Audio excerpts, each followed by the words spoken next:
un peu de trouble dans l'ordre dominant qui met ensemble les mots et les choses, les mots et les images. Nouvelle Alliance Populaire, avec des guillemets, Kesako.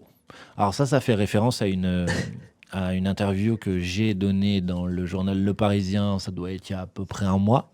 Début avril.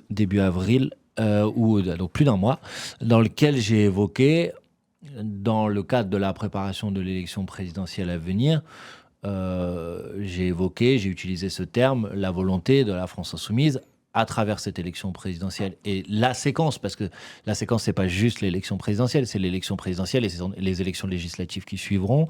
J'ai évoqué la volonté de la France insoumise d'être à l'initiative de ce que j'ai appelé une nouvelle alliance populaire. C'est pas forcément un sigle. Pourquoi ? Parce que notre volonté dans la campagne présidentielle, c'est pas de la faire que les insoumis. Évidemment, on est très content que les insoumis soient engagés dans cette campagne présidentielle. On est plus nombreux qu'avant. Je crois qu'on est plus massif encore qu'avant. Je disais tout à l'heure que déjà au moment du lancement de la campagne de Jean-Luc Mélenchon, il y a plein de nouvelles personnes qui nous ont rejoints, mais il y a l'idée aussi que si d'autres formations politiques, y compris qui ont été dans le nouveau Front populaire et qui sont restés fidèles au programme, et sur ce sujet on est clair, c'est-à-dire en gros ça s'adresse au Parti communiste, ça s'adresse aux écologistes, s'ils veulent venir faire équipe avec nous dans la campagne présidentielle, participer de la campagne, participer des élections législatives ensuite, contribuer au pilotage de la campagne, participer aux discussions et aux réflexions programmatiques, évidemment participer aussi d'un éventuel gouvernement qui serait constitué après une victoire aux élections présidentielles et aux élections législatives, ils sont les bienvenus, mais que ça nécessitait que ça soit pas juste un accord électoral, que ça soit une vraie alliance populaire construite. Et quelle réponse tu as eu depuis un mois et demi ? Les réponses des directions, pour être clair, que ce soit de Fabien Roussel ou de Marine Tondelier, ça a été circulé, il n'y a rien à voir. Bon, ça, c'est les réponses des dirigeants, des numéros 1, puisque c'est comme ça que ça s'appelle, de ces organisations politiques-là. Après, par contre, les retours de terrain, des militants parfois, ou des sympathisants des uns et des autres, je pense qu'il y a des gens qui sont intéressés par cette proposition. Et donc, après, moi, il ne m'appartient pas de m'ingérer dans les discussions internes au Parti communiste ou chez les écologistes.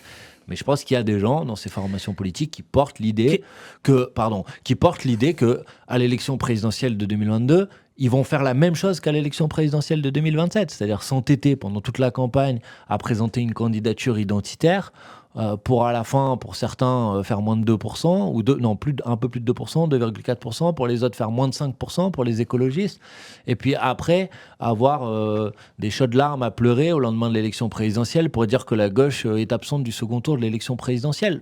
Voilà. Qu'est-ce que tu entends par candidat identitaire ?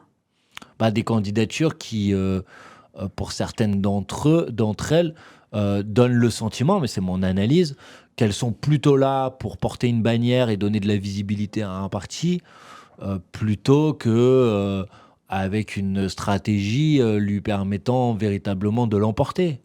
Voilà, donc on a le droit. Franchement, moi je veux pas donner l'impression de choisir à la place des autres. Et je respecte, même si j'ai des désaccords, les autres formations politiques. Et ils font vivre leur cadre et leurs discussions internes. Mais je pense que ce débat, il existe. Et en tout cas, il me semble que c'est notre devoir de dire que nous, si certains sont intéressés pour participer de cette démarche collective, nous, on les accueillera. Mais par contre, avec un certain nombre de conditions programmatiques, de constance, parce que l'objectif, c'est de gouverner ensemble. Et gouverner ensemble, ça nécessite de la fiabilité. Ça nécessite un accord qui soit loyal, ça nécessite un accord qui soit un accord de confiance, pas des gens qui signent un programme et 2 semaines plus tard qu'ils le jettent à la poubelle et un mois plus tard comment on mesure la loyauté ? Comment on mesure la loyauté ? Par définition, c'est difficile à faire, mais par contre, on peut fixer un certain nombre de conditions à cette alliance populaire. Par exemple, pour nous, c'est clair que cette proposition, elle est sur la table, mais il y a un moment dans la campagne où il y aura une date de péremption. On dira de la proposition, c'est-à-dire pour être clair, on va pas se parler avec de la langue de bois. Non, on est au poste. Voilà. Oui. Si c'est pour qu'il y ait des gens qui 3 jours avant le premier tour de l'élection présidentielle se disent j'ai rien fait de toute la campagne, mais je vois que Mélenchon il est bien placé, donc je vais le soutenir parce que je me dis qu'ils ont bien chauffé la place. pour l'élection législative qui vient et que je pourrais venir m'asseoir dessus, ça, en fait, il n'en est pas question. Voilà. C'est-à-dire... Donc la date de péremption, c'est 3 jours avant le premier tour ou c'est... Ah non, c'est beaucoup plus que 3 jours. Oui. Je pense qu'à un moment...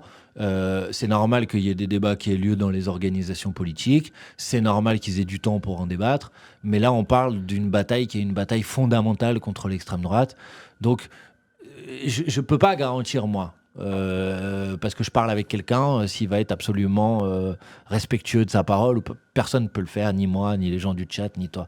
Par contre, ce que je sais, c'est qu'il y a un moment quand on rentre dans la bataille, si on rentre à ce moment-là, c'est qu'on démontre qu'on le fait avec une sincérité, et avec une volonté de se battre collectivement. Et à un moment, quand on l'a pas fait pendant 8 mois et qu'on arrive 3 jours avant, on peut plus douter de la confiance et de la cohérence de la démarche. Voilà. Donc nous, on demande de la cohérence de la démarche. Après, chacun fait ses choix, il n'y a pas de problème. Mais par contre, on veut faire équipe avec d'autres, mais à partir du moment où on peut leur faire confiance. Question du chat de Valeurs Anarchistes. Oui. Qui te demande pourquoi vous regardez toujours sur votre droite et non pas sur votre gauche, sachant que sur votre droite, c'est le Titanic. C'est-à-dire le PS, c'est-à-dire les Verts. Moi, j'essaie de regarder et sur ma droite et sur la gauche. Je veux dire, ces discussions-là, elles sont engagées aussi avec d'autres formations politiques. Quand on a fait... je veux lui répondre que, par exemple, quand on a fait le nouveau Front Populaire, le fait qu'il y ait les camarades du NPA qui soient partie prenante du nouveau Front Populaire, et j'en demande pas de médaille, mais c'est pas parce que les socialistes ont demandé à ce que le NPA soit dans le nouveau Front Populaire. C'est parce que nous, à ce moment-là, on a dit, si on veut avoir un périmètre d'alliance qui soit large, il doit intégrer toute la gauche, et y compris nos camarades du nouveau parti anticapitaliste, pour prendre cet exemple-là. Donc d'abord, je regarde pas que sur la droite, j'essaye de regarder sur tout le spectre politique. Et puis, pardon, mais je regarde pas que sur le spectre politique. Je pense que c'est d'ailleurs pourquoi j'ai parlé de nouvelle alliance populaire, j'ai pas parlé de cartel électoral. Je pense que pour qu'elle fonctionne, cette alliance, elle ne doit pas s'adresser qu'à des bouts politiques ou à des partis politiques. Elle s'adresse aussi à des syndicalistes, elle s'adresse aussi à des militants associatifs, elle s'adresse aussi à des personnalités du monde de l'art et de la culture, elle s'adresse à des intellectuels, elle s'adresse à des sportifs, tous ceux qui ont envie de participer de cette bataille sont les bienvenus dans cette nouvelle alliance populaire. Et d'ailleurs, là aussi, quand on a fait ça lors des dernières élections législatives, nous, on a toujours fait en sorte d'avoir, par exemple, dans les candidats aux élections législatives, pour donner cet exemple, pas que des gens qui étaient issus des formations politiques. On a essayé, on a poussé aussi qu'il y ait des gens engagés, des syndicalistes, des lutteurs, des lutteuses, des personnes engagées contre les violences policières, qui soient candidats aussi au moment des élections législatives. Donc, l'alliance que je propose, c'est pas juste l'idée qu'on va essayer de s'allier juste avec ces partis-là. C'est un mouvement massif de la société qu'il faut mettre en mouvement, et ça s'adresse aussi à des formations politiques, mais encore une fois, à partir du moment où elles ont été cohérentes. Donc, par exemple, pour moi, il n'est pas question que dans cette nouvelle alliance populaire, il y ait des gens qui n'ont pas censuré les gouvernements macronistes. À un moment, il faut être cohérent. Ils ont été élus sur une étiquette en 2024, qui est le nouveau Front Populaire, pour porter un programme qui est le nouveau Front Populaire. On gagne, en tout cas, on a le plus grand nombre de députés au lendemain de l'élection. Il y a un rapport de force qui s'engage avec le pouvoir, et eux, ils désarment le rapport de force et ils permettent à Macron de continuer à gouverner. Ça, c'est un problème absolu, qui n'est pas dépassable comme ça. On essaye de mettre un peu de trouble dans l'ordre dominant qui met ensemble les mots et les choses, les mots et les images. La riposte, c'est vous. Suivez la chaîne, activez la cloche, donnez au poste.